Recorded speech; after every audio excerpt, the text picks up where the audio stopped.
Bienvenue si vous venez de nous rejoindre seulement maintenant. Nous sommes dans l'instant invité de l'émission Carré Politique. Notre thème du jour, c'est le bilan des examens de fin d'année. Pour en parler, j'ai en plateau Claude Azalou Tingbe. Il est socio-anthropologue, chercheur à l'université d'Abomey-Calavi, président de l'ONG Jeunesse Excellente du Bénin, Cheb. Claude Azalou Tingbe, bonjour. Bonjour, Monsieur Gavin. Et merci d'avoir répondu à notre invitation. C'est un grand plaisir. Alors, dites-nous déjà quelle appréciation faites-vous des résultats issus des examens cette année? Merci beaucoup. Les résultats scolaires ici au Bénin ont été très satisfaisants, en ce sens que, quel que soit le niveau, que cela soit le bac, le BPC ou le CEP, nous avons remarqué qu'il n'y avait pas une grande différence entre les résultats statistiques de cette année et ceux de l'année dernière. Par exemple, le bac en 2019 donnait 50,10% et en cette année, c'est légèrement en baisse, en moyenne 49,13%. Tout à fait. Ce qui a été le cas également pour le BPC, où il y a une légère baisse de 56 à 51%. Oui. Le CPA a grimpé légèrement également. Donc, on peut dire que ces résultats ont été satisfaisants, surtout que nous avons remarqué qu'en 2018, il y avait des grèves qui avaient réellement fait diminuer les résultats scolaires. Le gouvernement ayant découragé les grèves, nous avons vu que les résultats scolaires ont donné réellement de très bons résultats. Cette année, malgré la présence du coronavirus, nous avons vu quand même que les résultats sont quand même satisfaisants. Justement, avec le contexte de la COVID-19, la maladie, la pandémie à coronavirus, on t'entendait légitimement à avoir des taux de réussite relativement bas, mais curieusement, à l'arrivée, c'est plutôt des résultats flatteurs qu'on a obtenus. Qu'est-ce qui explique cela selon vous? Oui, d'abord, je dirais que le gouvernement a tenu son pari et a gagné le pari, c'est vrai, avec la crise du coronavirus. Tout le monde s'attend à ce que soit les examens n'aient pas lieu, ou bien, si les examens ont lieu, c'est qu'il y aurait forcément une diminution des taux de réussite. Non seulement les examens ont eu lieu, mais on a vu que les résultats ne sont pas trop différents de l'année passée. Ce qui pourrait expliquer cette situation... Autrement dit, le contexte, la pandémie n'a pas agi sur les résultats. Oui, la pandémie n'a pas agi sur les résultats. Mais la pandémie a agi quand même sur la dynamique des groupes socioculturels. Qu'est-ce que vous voulez dire par là? Je veux dire par là que, vous voyez, il y a eu une modification des activités. Les apprenants avaient l'habitude d'aller à leur cours de manière continue. Maintenant, ça a été de manière discontinue.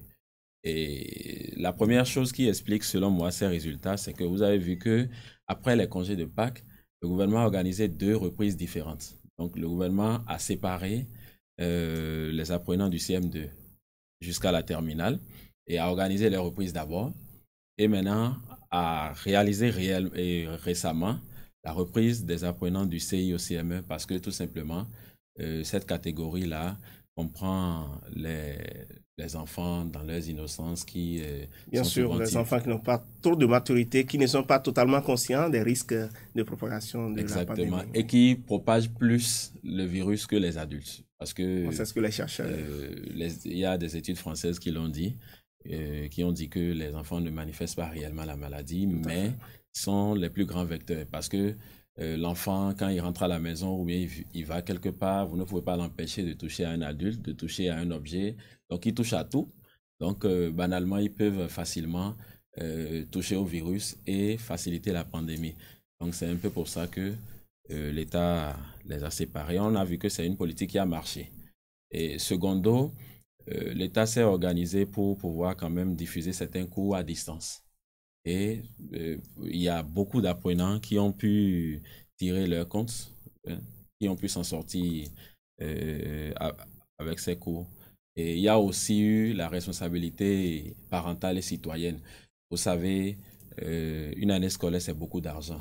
Il faut inscrire les enfants, il faut donner l'argent de poche.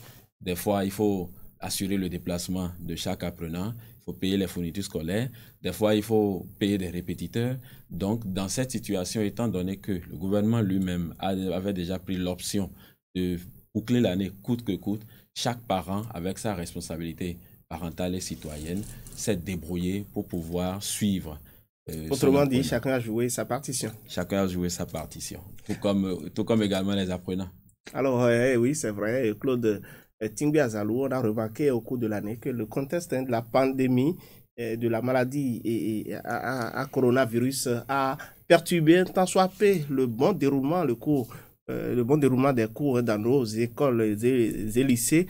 Est-ce qu'aujourd'hui, on peut dire que les résultats qui sont issus de ces examens-là reflètent réellement le niveau des enfants? Oui, on peut le dire. On peut dire que ces résultats reflètent le niveau des enfants. Non, les programmes n'ont pas été exécutés comme cela se doit. Oui, les programmes n'ont pas été exécutés comme c'était prévu. Mais il y a quand même eu des réajustements. Je me souviens que récemment, le ministre des Enseignements, primaires surtout, oui, avait donné un document intitulé « Les savoirs essentiels » qui regroupait l'essentiel des connaissances pédagogiques à maîtriser par les apprenants pour le court temps. Et ça a été fait également avant la reprise des apprenants du CM2 jusqu'en terminale. Donc, ils ont su de manière méthodique quand même regrouper tout ce qui est essentiel.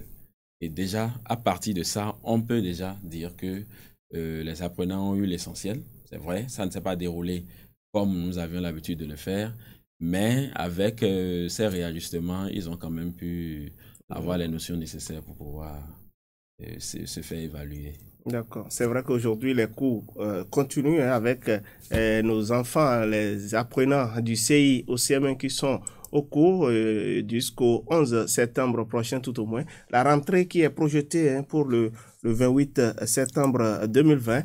Il y a à peine 2 semaines de vacances pour les enfants. Est-ce que quelque part cela ne va pas agir sur leur équilibre sociologique?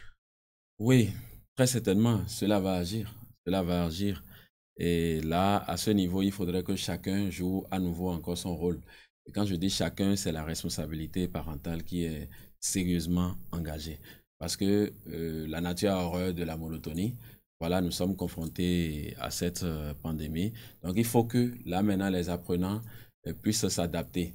Déjà, ils doivent changer leur loisir. Parce que souvent, en vacances, les apprenants sont des fois habitués à aller en vacances chez tel parent, chez tel cousin, chez tel fréquenter des lieux de loisirs, des plages. Fréquenter des lieux de loisirs, voilà, ou jouer au football. Des centres de jeu, tout à fait. Aujourd'hui, maintenant, avec le contexte de la COVID, ce n'est plus possible. Donc, il faudrait que ces enfants se réajustent. Donc, ce sont les parents qui doivent jouer le rôle de psychologue pour pouvoir faire la conversion, par exemple, des loisirs, la conversion de comportement, pour pouvoir faciliter un certain enracinement social de ces apprenants. Donc, ces jeux, ces loisirs-là vont probablement laisser place à d'autres qui ne vont plus nécessiter forcément du monde. Par exemple, les mots croisés sur portable ou bien sur Internet, les jeux de culture générale comme Question Point Champignon et autres.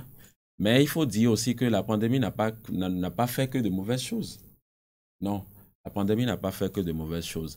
Dans ces temps de cordon sanitaire ou de prolongation de congés, de confinement, tout ça, ou semi-confinement, parce qu'il n'y a pas eu le confinement n'est pas complet, oui. Réellement confinement au Bénin. C'est ça. Dans ce temps, les enfants ont eu au moins l'opportunité de se rapprocher de leurs parents. Oui. Parce que nous, en tant que parents, nous sommes, pour la plupart, on se dit, on cherche l'argent. Voilà. Le papa est au boulot, la maman aussi est aux travaux, aux tâches domestiques souvent, les enfants à l'école, donc ils n'ont pas le contact. Ils n'ont pas le contact, alors que c'est le contact qui crée tout, en réalité. La vraie éducation qu'on souhaite réellement pour les enfants, c'est surtout ça. Il faut pouvoir créer des conversations intimes entre les parents et les enfants. Et vous voulez dire que la pandémie et le contexte de la COVID a également favorisé le contact parent-enfant dans une certaine mesure? Bien sûr, parce que quel que soit le degré intellectuel d'un enfant, il peut avoir 20 sur 20 à l'école. S'il n'a pas un minimum d'intimité avec ses parents, il ne pourra pas être bien enraciné dans la société. Vous trouvez des gens qui sont intellectuellement très forts ou bien qui ont une très grande compétence, mais socialement ont de sérieux problèmes. Donc au moins cette pandémie a permis aux parents de se rapprocher plus des enfants. De nouer cette proximité-là avec les enfants. Parce que c'est important. Vous savez, par exemple, pour ceux qui sont au secondaire, oui. Vous savez qu'il y a des cours comme la morale ou le civisme qui ne sont pas inscrits dans les curricula. Oui. Normalement, ça devait faire partie aussi de l'éducation. Mais quand un enseignant vient enseigner la mathématique ou la SVT, avec le programme qu'il a fait, qu'il a exécuté pendant l'année, il n'a pas le temps de parler de morale en réalité. Il n'a pas le temps de parler de civisme en réalité. Donc, ce sont les parents qui doivent jouer ce rôle. Et dans ce contexte de pandémie, il y a beaucoup de parents qui ont pu quand même se rapprocher de leurs enfants et en ont profité pour leur parler de ces conseils de morale et de civisme. Mais je profite quand même de cette occasion pour demander aussi au gouvernement, à chaque fois, quand je trouve l'occasion, de penser à adapter le système éducatif en ajoutant des cours comme la morale et le civisme, aussi bien au secondaire qu'au supérieur. Parce que même à l'université, on en a besoin. On voit beaucoup de choses qui ne répondent pas à la déontologie éducative. Voilà. D'accord. Et en termes de mot de fin, parce que cette émission, le temps accordé à cet entretien en train de tirer vers sa fin. Aujourd'hui, les enfants contraints d'adopter de nouvelles habitudes avec le contexte de la pandémie de la COVID-19. Est-ce que quelque part, il n'y a pas de risques, il n'y a pas de crainte à avoir quant à leur équilibre à l'école? Parce qu'il faut désormais porter systématiquement son masque, lavage systématique des mains, respect de la distanciation sociale. Est-ce que ça ne va pas agir un peu sur l'équilibre éducatif de l'enfant? Oui, bien sûr, ça va agir. Mais comme c'est une nouvelle dynamique pour notre société et pour toutes les sociétés, c'est petit à petit que les enfants vont s'en sortir, mais avec l'aide des parents. Et comme je le dis, forcément avec l'aide des parents. Parce qu'il y a des enfants qui peuvent s'en sortir après, ou bien qui peuvent développer des problèmes affectifs ou dépressifs qui peuvent apparaître plus tard quand ils vont grandir. Donc, j'invite tous les parents à jouer sérieusement ce rôle.